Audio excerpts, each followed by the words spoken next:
बुद्ध और अछूत लड़की। आनंदानंद भगवान बुद्ध के प्रमुख व प्रिय शिष्य थे। उनके स्वभाव में उदारता, स्नेह व सहिष्णुता जैसे गुण शामिल थे। वे सभी के प्रति समान व्यवहार करते थे। उनकी दृष्टि में कोई छोटा या बड़ा नहीं था। एक बार आनंद कहीं जा रहे थे। रास्ते में उन्हें बड़े जोर की प्यास लगी। आसपास देखा तो निकट ही कुआं दिखाई दिया। वे वहां पहुंचे।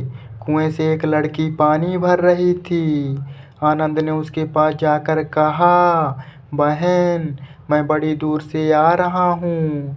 मुझे बहुत जोर से प्यास लगी है। कृपा कर पानी पिला दो। उनकी बात सुनते ही लड़की कांप उठी, क्योंकि वह अछूत जाति की थी। वह जानती थी कि किसी ऊंची जाति के व्यक्ति को पानी पिलाना उसके अधिकार क्षेत्र से बाहर है। वह निगाह नीची कर चुपचाप खड़ी रही। आनंद ने प्यास से व्याकुल होकर फिर कहा, बहन, तुमने सुना नहीं? प्यास के कारण मेरे प्राण निकले जा रहे हैं। मुझे पानी पिला दो।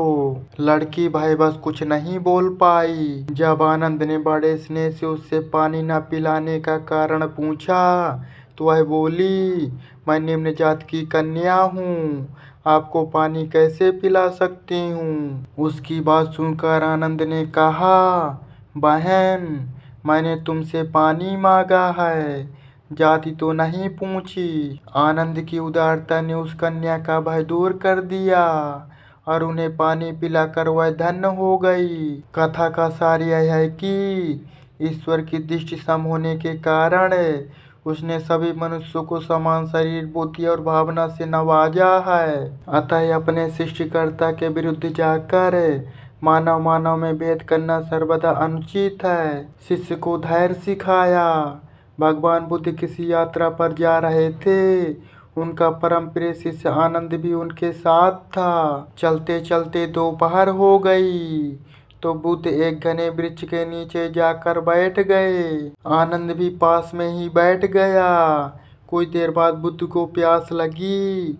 उन्होंने आनंद को पानी लाने के लिए कहा।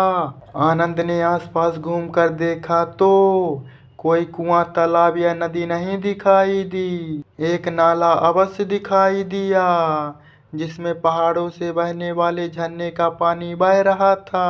थोड़ी देर पहले ही कुछ बैलगाड़ियां वहां से होकर गुजरी थी, जिनके पहियों के कारण कीचड़ व धूल से पानी गंदा हो गया था।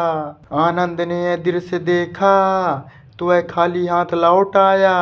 उसने बुद्ध को इस विषय में बताया और यह कहा कि मैं नदी खोजकर वहां से पानी ले आता हूँ। यह सुनकर बुद्ध ने कहा, आनंद, पानी नाले से ही लाओ। आनंद ने बुद्ध की बात मान ली।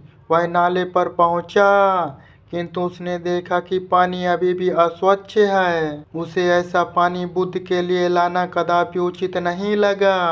वह बुद्ध से आकर बोला, भंते, वह अस्वच्छ जल आपके पीने योग्य नहीं है। मैं अभी दौड़कर नदी से पानी लाता हूँ। किंतु बुद्ध ने पुनः उसे नाले का पानी लाने के लिए भेजा।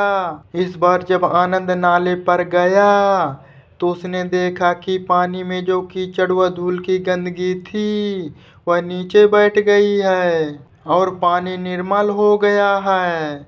वह प्रसन्न हो बुद्ध के लिए पानी ले आया।